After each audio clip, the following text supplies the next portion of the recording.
Hello everyone, so today I'm going to show you a bit of the groundwork that I do with my horses. I do all sorts of different groundwork. I think for me groundwork's much more important than riding because both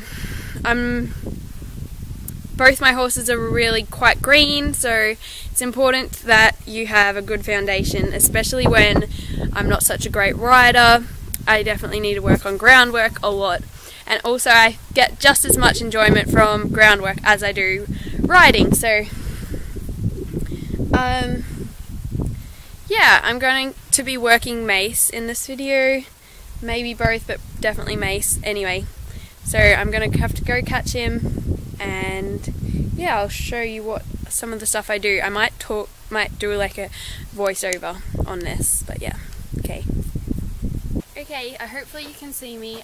So I've just caught him. He's got his fly mask on, but I might take it off just because it doesn't really fit that well with the halter.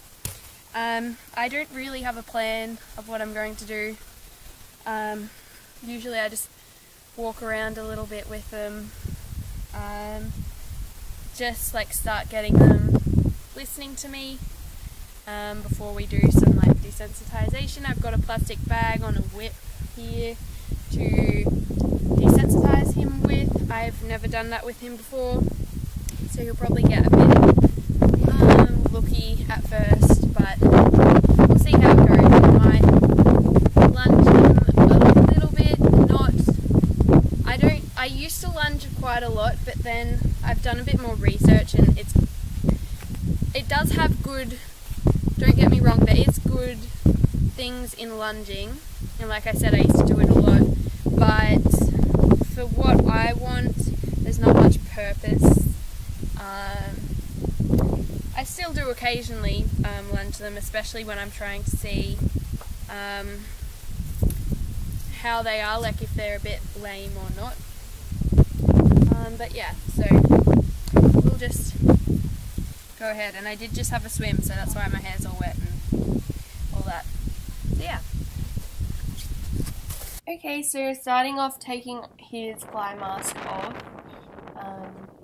it's just stuff like that, and then I'm going to start off with just like a warm-up, just trotting around. Please excuse the way I run, don't judge, but just getting his attention on me, and I think that running with your horse is much better than lunging because for one, it exercises yourself, for two, it builds a lot of trust, and it also helps get your horse's attention on you, and it's not like doing mindless circles.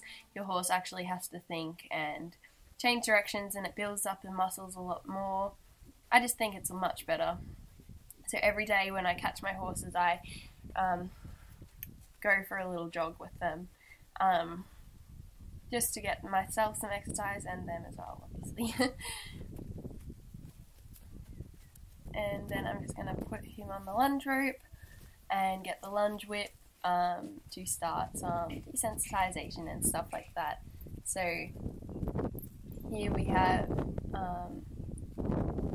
I'm just getting his attention on me. You can see I was just like organising everything and he started looking away, so I'm trying to get his attention back so that he doesn't get a big shock when I touch him with the lunge whip, which you can see he jumps a bit when I touch him with the lunge whip. He's like, what? But then I just rub it on him and then he moves. I don't take it off until he stands still. That's the basic principle of sacking out / desensitization. You put pressure on the horse, and if they move, you don't stop the pressure or you don't slightly release the pressure until they stand still, but you want to make sure that you do release when they do stand still.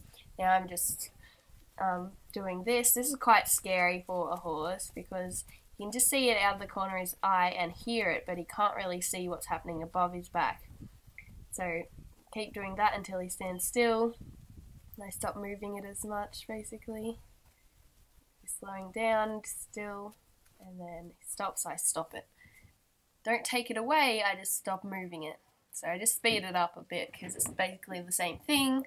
And this video would go forever if I didn't fast forward bits, but and here I'm going to start swinging it on the ground, which is a really good form of desensitization, because, you know, things are going to move on the ground in front of them. Like, you might drop the rope and it might do that, and you don't want your horse to be worried about that kind of thing. Stand still. I slightly release. It's hard to tell about the release in the fast forward, but yeah, then I give him a bit of a break, start again, and it's good to move it all around. Don't keep doing the same thing. You want to scare your horse. You don't want to try not to scare them. You want to scare them. So here I'm putting the whip on his back again with the little like string thing on the other side, moving that around, which is kind of scary. And it's actually touching the ground on the other side. I don't think I'm actually touching his back. Yeah, I'm not touching him. And there I'm touching him again, rubbing on him. He moved. Keep it there until he stands still. Just, that's the basic principle. And you want to do this as frequently as you can, because it stops your horse worrying about things, and it also teaches your horse that if they get scared while you're with them, they don't have to run away. They can calm themselves down quickly, instead of, you know, trying to run away or whatever like that. Now I'm just putting on the ground again. It's good to, don't try to not make your horse scared. Try to make your horse scared in order to not make him scared. And it's not being mean. It's just making your horse better.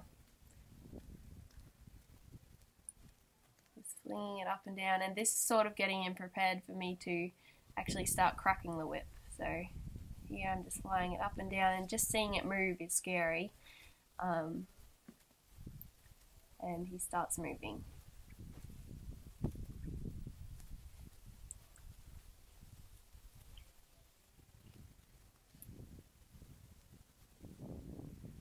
And I'm about to start cracking the whip. So when he hears me crack the whip, you see him jump each time. And he is moving, but you know what? I'm just not freaking out. I'm just keep cracking the whip until he stands still.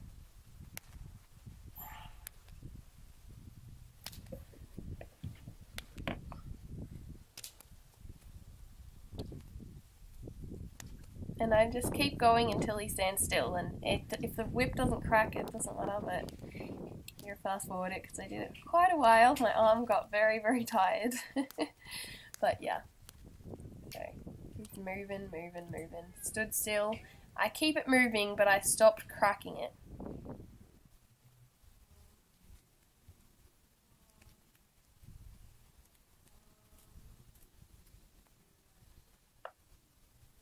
And then I decide to kind of give him a break, I guess.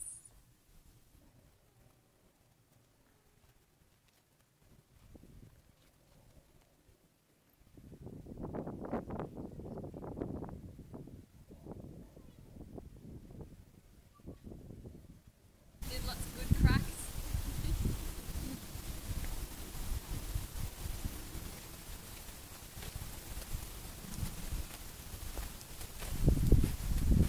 Okay, so that was just a bit of work with cracking the whip and stuff like that.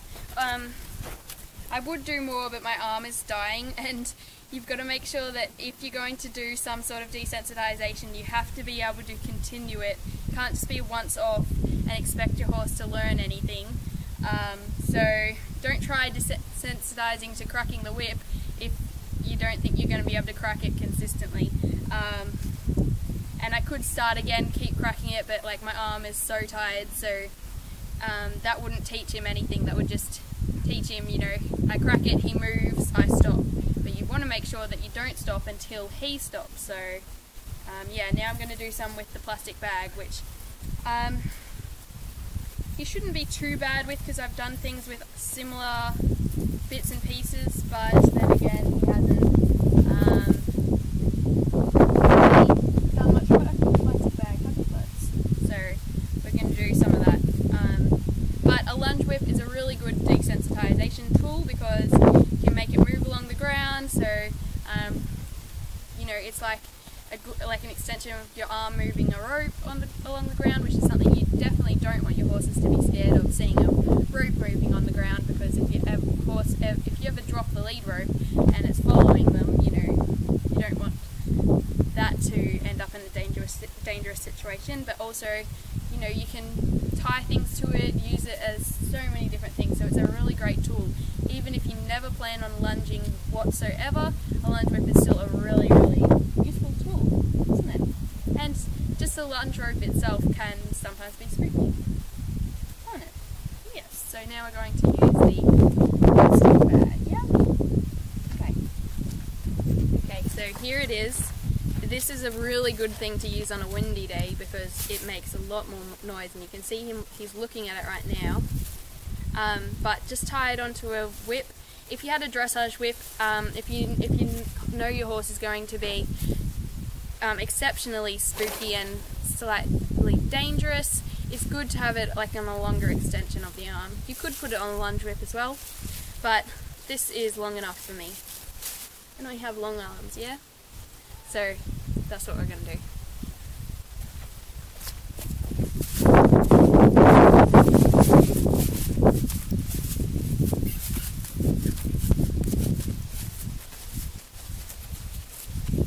Okay, so with the plastic bag, just shaking it around and putting it between us, so he's reluctant to follow me, but he knows that he has to, and you can see he's really quite worried about this, and he's like, what is that?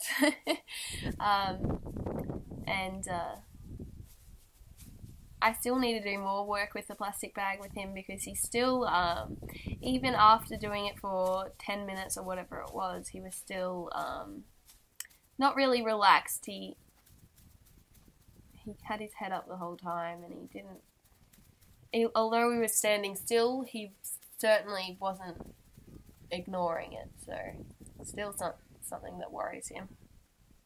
I was just trying to move back into frame here. And here he's like, what are you doing with it? And I'm not actually touching him at this point, I don't think, but getting it close to him. And you can see coming up in a second, he really gets worried when I put it near him. He's like, what is that? Don't you dare touch me with that.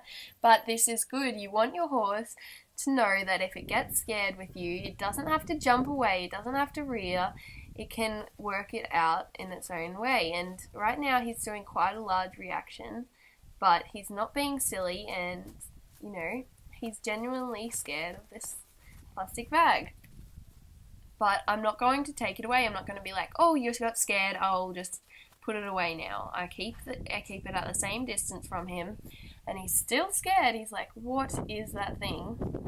Suddenly it's this horse-eating monster, but, you know, it's a genuine fear.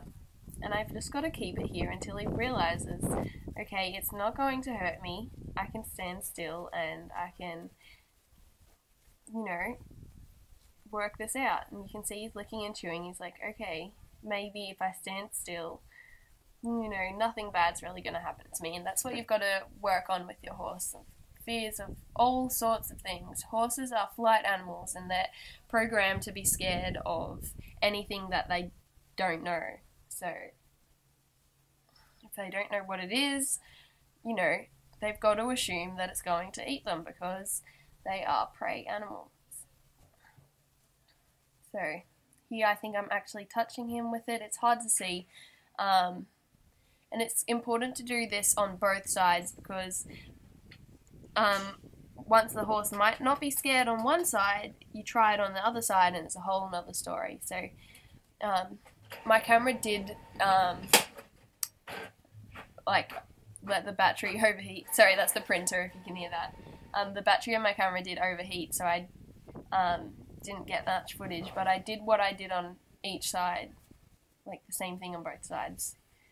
You can see his head's up and he's still worried about this, and although he's not moving, he's still, you know, like, what is that? And now I'm just starting a bit on the other side as well. I think I was just trying to move back in frame here. But getting the horse to walk towards something they're afraid of is a good trust exercise. And you can see he keeps, you know, jumping at the sound of this big plastic bag. I think, yeah, okay, at this point I'm touching him with it, and this is a big change from before when he was, you know, shying away from this plastic bag, and now he's letting me touch him. Although his head's really high and he's definitely not relaxed by this, he is standing still, and he is like, okay, maybe I'll trust you enough to just stand here. But yeah, that's the basic thing. The film's almost done, so hopefully this helped a little bit.